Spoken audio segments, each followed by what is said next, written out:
Interesting fact ఏంటంటే sir నిన్నటికి ఏడాది పాలన పూర్తి చేసుకున్నట్టు అంటే నిన్న అధికారికంగా ఎన్నికలు జరిగి ఏడాది ముగిసింది. సరే కేంద్ర ప్రభుత్వానికి సంబంధించి ఆ రాజకీయాలు అవన్నీ కూడా మనం చూస్తున్నాం. రాష్ట్ర ప్రభుత్వానికి సంబంధించి చూసుకుంటే ఈ ఏడాదిలో మీరు ఒక సీనియర్ జర్నలిస్ట్గా ఉన్నారు. చాలాసార్లు చాలా ప్రభుత్వాలని మీరు ప్రశ్నించారు. చాలా ప్రభుత్వాలకు సంబంధించినటువంటి తప్పొప్పులను లేవనెత్తుకుంటూ వచ్చారు. సో ఈ ఏడాది పాలనలో కూటమి సర్కారుకి సంబంధించినటువంటి ఈ పరిపాలన చూస్తున్నా వాళ్ళు తీసుకొస్తున్నటువంటి మరి సంస్కరణలు ఏమైనా తీసుకొచ్చారా, లేదంటే గత ప్రభుత్వాన్నే ఇంకా వెంటాడుతూ వాళ్ళకి సంబంధించిన అరెస్టులే కంటిన్యూ చేస్తున్నారనేది కూడా మీరు చెప్పాల్సింది. సో మీ వ్యూ ప్రకారము నిన్నటికి ఏడాది పూర్తయినటువంటి నేపథ్యంలో గత ప్రభుత్వానికి పక్కన పెట్టేసి ఏడాది పాలనలో ప్రజలకు ఏమన్నా మంచి జరిగిందా? ప్రధానంగా అమరావతికి సంబంధించిన అంశాన్ని చాలా పెద్ద ఎత్తున ప్రొజెక్ట్ చేసుకుంటూ వస్తుంది. అమరావతిని చాలా వరల్డ్ క్యాపిటల్ అంటూ కూడా మాట్లాడుతూ వస్తున్నటువంటి తరుణంలో ఏపీ పరిపాలనకు సంబంధించి మీ వ్యూ ఎలా ఉంది సార్? అది కాదు, పైగా వరల్డ్ క్యాపిటల్ అంటే ఇప్పుడు హైదరాబాద్ లో నేను జస్ట్ 2 days బ్యాకే ఒక వివాహం కోసం అని చెప్పని నేను వెళ్ళా. చూస్తే అది చాలా దూరం. ఎక్కడంటే ఈ కుకట్పల్లి, మియాపూర్ ఇవన్నీ దాటి ఎక్కడో హెచ్ఎంటి కాలనీ అని ఆ అవతల ఉంది. దారి పొడుగుతా 25 kilometers ప్రయాణం చేసి వెళ్తా ఉంటే అటువైపు. సరే ఇటు మనకి మాదాపూర్ ఇలాంటివన్నీ మనకి తెలిసిన హైదనగర్, గీతనగరు అటు కూడా. అంటే ఎన్ని డైమెన్షన్స్ లో ఈ మహానగరం ఎంత విస్తృత స్థాయిలోనంటే అసలు హై డెన్స్ పీపుల్, ఎక్కడికక్కడే షాప్స్, ఎక్కడికక్కడే బిల్డింగ్స్, ఎక్కడ వ్యాపారాలు. ఇంత ఒక 500 సంవత్సరాల మహానగరం ఎంత విస్తృత స్థాయిలో అభివృద్ధి చెందిందంటే అసలు అలాంటిది హాస్యాస్పదం ఏంటంటే నేను ప్రపంచ దేశాలు కూడా చాలా తిరిగా. నేను న్యూయార్క్ చూశాను, మలేషియా చూశాను, మహానగరాలన్నీ కూడా చూసాం. ఇదేం పెద్ద ఇది కాదు. వాటితో పోల్చుకుంటే పొలాల్లో మీరు కొన్ని బిల్డింగులు కడుతూ ప్రపంచ రాజధాని, రెండో రాజధాని చేస్తాం. ప్రపంచ నగరం అంటే ఏంటి? పబ్లిక్ కి అవేర్నెస్ లేదనా? పబ్లిక్ మీరు ఏది చెప్తే అది నమ్ముతున్నారనా? పిచ్చోళ్ళు అనుకుంటున్నారని మీ ఆనందం కోసం మీరు కడుతున్నారు. పబ్లిక్ మనీని పప్పు బెల్లాలవి చేస్తున్నారు. చేసుకోండి, చేయండి, దాన్ని ఎవడు కాదంటలేదు. కానీ ఇంత అతిశయోక్తులు అనేటువంటివి మాత్రం కరెక్ట్ కాదు.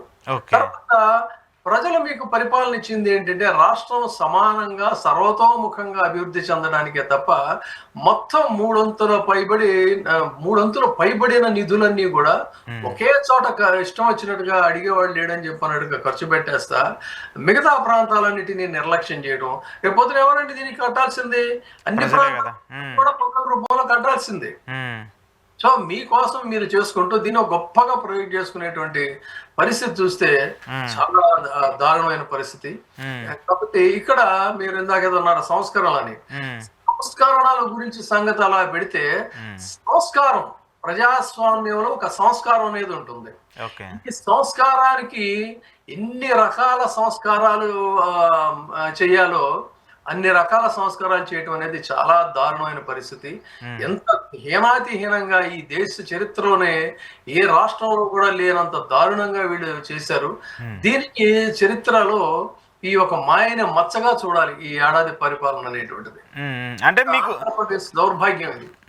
అంటే మీరు ఇప్పుడు చేస్తుంది ఏంటంటే కూటమి క్లెయిమ్ చేస్తుంది ఏంటంటే మేము ఏడాది వరకు కూడా ప్రజలకు సరే సంక్షేమ పథకాలు ఇచ్చారా ఇవ్వలేదనేది కూడా మనం చూస్తూ ఉన్నాము. ప్రజలు కూడా మాట్లాడుతూ ఉన్నారు. దాంతోపాటు వాళ్ళ ప్రొజెక్షన్ అంతా కూడా ఈ ల్యాండ్స్ అలొకేషన్స్కి సంబంధించో ఇవన్నీ కూడా జరుగుతున్నాయి. ఒక విధంగా చెప్పాలంటే అమరావతి రైతులు కూడా వాళ్ళకి ఇచ్చినటువంటి భూములకు సంబంధించినటువంటి వాళ్ళు ఏదైతే 2015లో ల్యాండ్ ఎక్వైజేషన్ జరిగిందో దానికి సంబంధించి మాకు ఇస్తానన్నటువంటి ప్లాట్లు, హౌసింగ్ ఫ్లాట్స్ లేదంటే కమర్షియల్ ఫ్లాట్స్ ఇవ్వండి అంటూ కూడా కూటమని ప్రాధాయపడే పరిస్థితి వస్తుంది. సో వాళ్ళు రైతులకు న్యాయం చేస్తారనుకుంటే రైతులు కూడా మళ్ళీ ఇబ్బంది పడుతున్నటువంటి సిచ్యువేషన్స్ మనకు కనిపిస్తున్నాయి కదా. ఇప్పుడు ఇది అదేనండి, ఇక్కడ అసలు జరుగుతున్న తంతు ఏంటి? మనకి శివరామకృష్ణన్ కమిషన్ పదే మనం నోరు నొప్పుట్టేటట్టుగా చెప్పాం. ఆ ప్రాంతం రాజధానికి సూటబుల్ కాదు అని ఎక్స్పర్ట్స్ కూడా చెప్పారు. చెప్పినా కూడా మీరు అక్కడే పర్టికులర్ గా ఎందుకు తీసుకున్నారు? తీసుకున్న తర్వాత జరుగుతున్న తంతు ఏంటి? ఇదంతా కేవలం ఏంటంటే రాజధాని నిర్మాణం అనేటువంటి ముసుగులో జరుగుతున్న 100 తరాలకి సరిపోయేటువంటి సంపదని సృష్టించుకోవడానికి జరుగుతున్నటువంటి ప్రయత్నమే తప్ప, ఒక రియల్ ఎస్టేట్ వ్యాపారమే తప్ప, ఇది నిజంగా ప్రజల కోసం, ప్రజా సంక్షేమం కోసం జరుగుతున్న వ్యవహారం అయితే ఇది కానే కాదు. ఓకే. ఇందులో కించిత్ సందేహం లేదు. అందుకే ప్రజల నోళ్లు నొక్కేయడం మొదటి నుంచి వీళ్ళు ఎందుకు పెట్టారంటే, ప్రజల్ని మాట్లాడే గళాలని కనుక భయభ్రాంతులు చేసి నొక్కేసేసినట్టయితే ఈ అరాచకాలన్నీ కూడా పబ్లిక్ తెలియవని చెప్పి అనుకుంటున్నారు. కానీ ప్రపంచ చరిత్రలో అనేక మంది నియంతలు కూడా ఇలాగే ప్రవర్తించి మొత్తం వాళ్ళంతా కూడా చరిత్ర చెత్తబుట్టలో కలిసిపోయారు. అందుకనే ఒక ప్రశ్నించే గళాన్ని నొక్కివేయాలనుకుంటే, ఒక గొంతుని నొక్కివేయాలని ప్రయత్నం చేస్తే అది 1,00,000 కంఠాలై ప్రతిధ్వనిస్తుంది అని పదే పదే నేను చెప్తూ ఉంటాను. కాబట్టి గొంతుల్ని, ప్రశ్నించే గొంతులను నొక్కివేయటం అనేటువంటిది ఏ నియంతకి కూడా సాధ్యం కాలేదు. Okay, okay, okay. సరే.